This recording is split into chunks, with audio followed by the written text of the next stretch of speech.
민주주의가 발달하기 위해서는 무엇보다도 시민사회의 성장이 필요한데요. 그러기 위해서는 많은 그리고 사회의 다양한 이익을 대변하는 사회 집단이 필요하겠습니다. 과연 이러한 사회 집단이 정치 과정에서 어떠한 역할을 하고 있는지를 잘 설명하고 있는 이론이 데이비드 이스턴이 개발한 정치 기능론입니다. 이 이론은 자연과학의 투입 산출 모델을 활용한 것인데요. 투입 산출 모델이라고 하는 것은 얼마만큼 투입되어야 그 많은 산출이 되는지 그 과정을 설명한 모델입니다. 다시 말씀드려서 일반적으로 많이 투입되면 많이 산출되겠죠. 그렇지만 반드시 그런 것은 아닙니다. 경우에 따라서는 많이 투입되지만 적게 산출될 수도 있고요. 또 아주 효과적인 시스템인 경우에는 적게 투입되지만 많이 산출될 수도 있습니다. 이러한 투입과 산출의 관계 속에서 얼마나 그 시스템이 효율적인지를 평가하는 모델이 투입 산출 모델인데요. 이것을 정치 과정에 도입한 것이죠. 즉 정치 시스템에 이익과 요구가 투입되었을 때 얼마나 정책적으로 산출되는지를 설명한 모델이 정치 기능론입니다. 알몬드는 이러한 정치 기능론을 좀 더 발전시켜서 구조 기능주의적 이론을 만들었는데요. 알몬드의 주된 관심은 바로 정치 시스템에 있습니다. 이러한 정치 시스템, 다시 말씀드리면 행정, 입법, 사법 기구가 얼마나 효율적으로 사회적 요구를 정책으로 잘 반영하고 산출하느냐는 것을 평가한 것이죠. 지금 이 그림을 보시면 투입 부분에서는 주로 사회의 이익이 정치 시스템에 요구되고 있습니다. 그러한 다양한 요구는 정치 시스템에 반영이 되어서 정책이라는 산출물로 나오게 되는 것이죠. 이것을 우리가 정치적 결정이라고 이야기합니다. 이러한 정책은 일반 국민들에게 반영이 되어서 국민 입장에서는 정책을 평가하게 되겠죠. 과연 그러한 정책이 자신의 요구에 부합하는 것인지 아니면 미진한 것인지 그런 것을 평가해서 정치 시스템에 대한 자신의 지지 수준을 결정하게 되겠습니다. 다시 말씀드린다면 정치 시스템에 대한 지지도를 높이거나 아니면 지지를 철회하는 경우도 있겠죠. 여기에 따라서 정치 시스템에 대한 정치적 정당성 혹은 민주적 정당성이 결정되겠습니다. 이러한 과정을 우리가 피드백이라고 하는데요. 요구, 정책, 그리고 거기에 대한 지지도의 결정이 지속적으로 순환되면서 반영되는 것. 이것이 바로 과정론적 관점에서 본 정치 기능론 모델입니다. 만일 이러한 순환적 과정이 아주 원활하게 이루어진다면 민주주의 수준이 아주 높은 것으로 우리는 평가를 할 수 있는데요. 이러한 순환은 단순히 정치적 과정으로서만 국한해서 우리가 볼 수는 없습니다. 왜냐하면 이러한 순환 과정이 주변 환경에 영향을 받는 것이죠. 즉 다시 말씀드려서 이러한 정치 과정은 지극히 정치적 현상이지만 이 시스템을 둘러싸고 있는 비정치적 환경, 다시 말씀드린다면 어떤 특정한 사회 혹은 특정한 국가가 직면하고 있는 역사적인, 문화적인, 사회적 특성에 따라서 이러한 순환 과정이 원활하게 작동할 수도 있고요. 경우에 따라서는 좀 삐걱거리기도 하고 그럴 수 있게 되겠습니다. 따라서 정치적 환경도 정치 기능이 작용하는데 중요한 요인으로 작용한다라고 말씀을 드릴 수가 있고요. 이렇게 본다면 정치 과정이 원활하게 순환하여 민주주의가 잘 작동하기 위해서는 정치 못지않게 다른 분야의 사회적인 근대화도 필요하다라고 말씀을 드릴 수가 있겠습니다. 이러한 정치 과정에서 중요한 역할을 하고 있는 사회 집단을 정당과 비교하여 그 공통점과 차이점에 대해서 말씀을 드리겠습니다. 일반적으로 사회 집단이나 정당은 둘 다 영향력을 추구합니다. 그렇지만 사회적 집단은 사회적 영향력을 행사하려고 하는 반면에 정당은 정치적 행사력, 보다 구체적으로 말씀을 드리면 정치 권력을 추구하는 것이죠. 정당의 존재 이유는 정치 권력의 획득에 있습니다. 따라서 사회 집단이 수백 개, 수천 개의 조직이 있다면 정당은 정치 권력을 추구할 수 있는 목적과 역량을 갖춘 소수의 집단에 해당이 되는 것이죠. 즉 다시 말씀드리면 사회 집단 중에서 지극히 일부 정치 권력을 추구하는 사회 집단이 정당이다라고 보시면 되겠습니다. 또 사회 집단의 경우에는 이슈에서 특정한 이슈에 초점을 맞춰서 행사를 하고 있습니다. 예를 들면 환경보호라든지 양성평등 이러한 것들이 사회 집단의 이슈가 되겠습니다. 경우에 따라서는 사회 집단 중에서 보다 많은 단일 이슈가 아니라 포괄적인 이슈를 추구하는 집단도 있습니다. 한국의 사례를 들면 예를 들어서 참여연대 같은 경우에는 정치적 참여, 일반 국민들의 사회정치적 참여를 촉진하는 목적을 가지고 있기 때문에 정치와 사회 참여에서는 모든 이슈가 망라될 수 있는 것이죠. 그래서 참여연대에서는 환경보호도 다루고요, 양성평등도 다루고 또 공정한 경제 같은 이슈도 다루고 있습니다. 이처럼 포괄적인 이슈를 다루는 사회 집단이 있는가 하면 혹은 환경운동과 같은 그런 단일 이슈를 다루는 그런 사회 집단도 있습니다.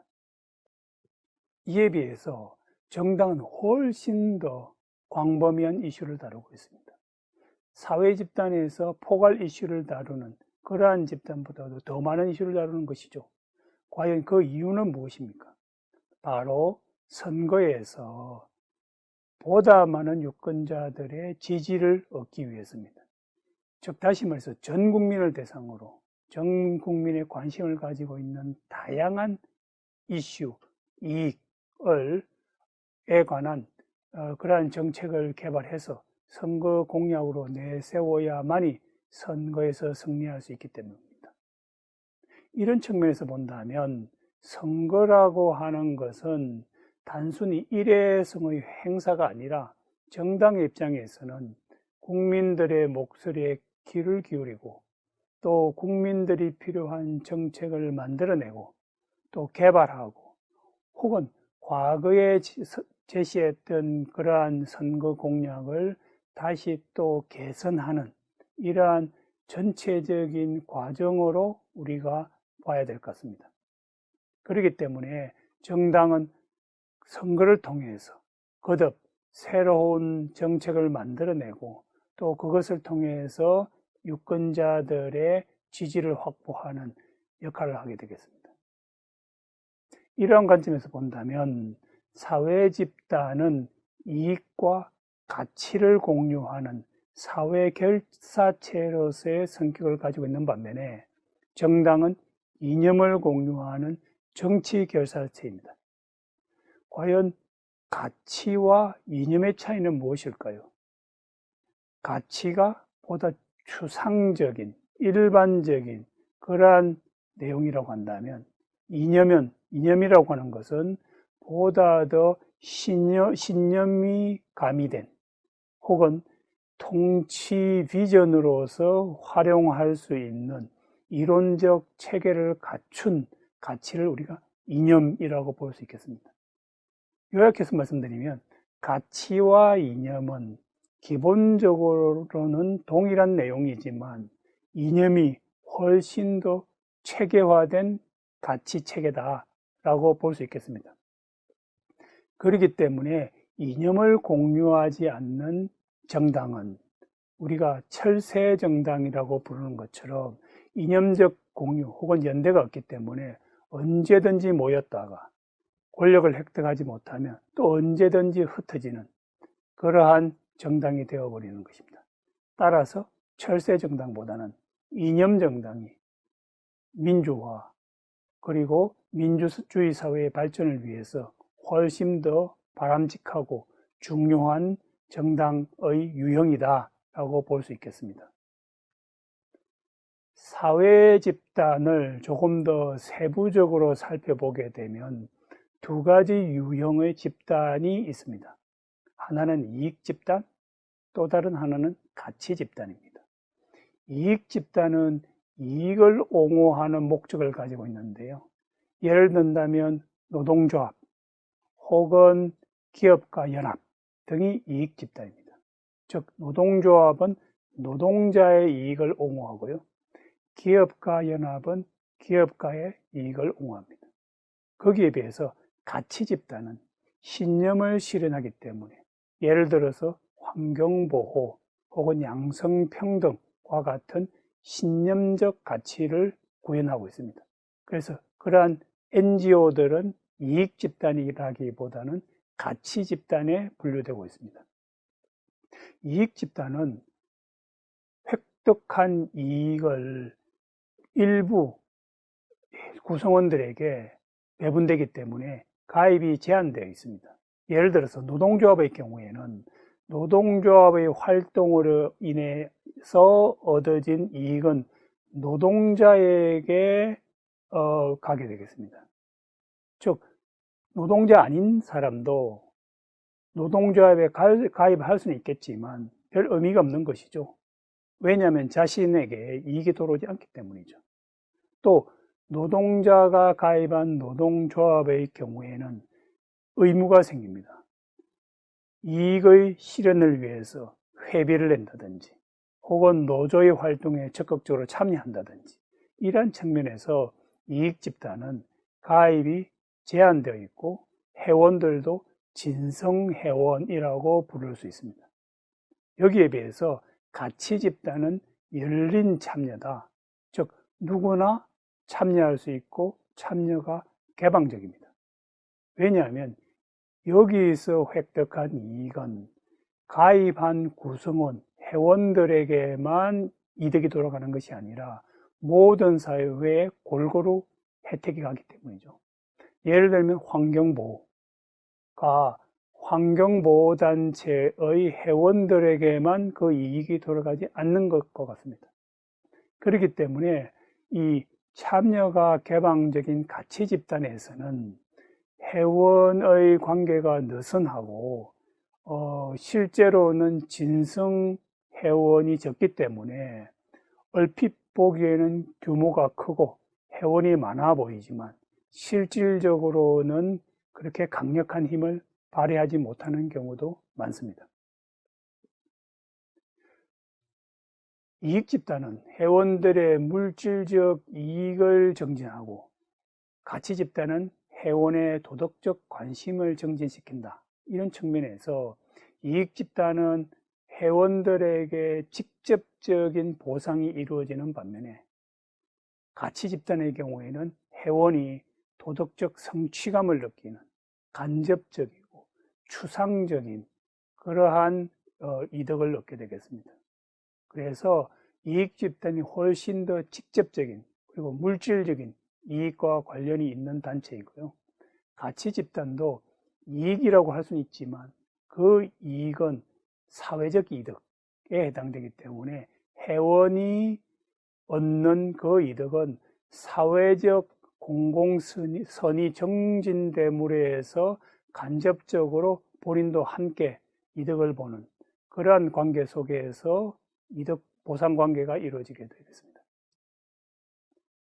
결론적으로 말씀드리면 이익 집단은 회원의 이익에 봉사하고 있고 가치 집단은 전체 사회의 이익에 도움이 되는 역할을 하고 있습니다.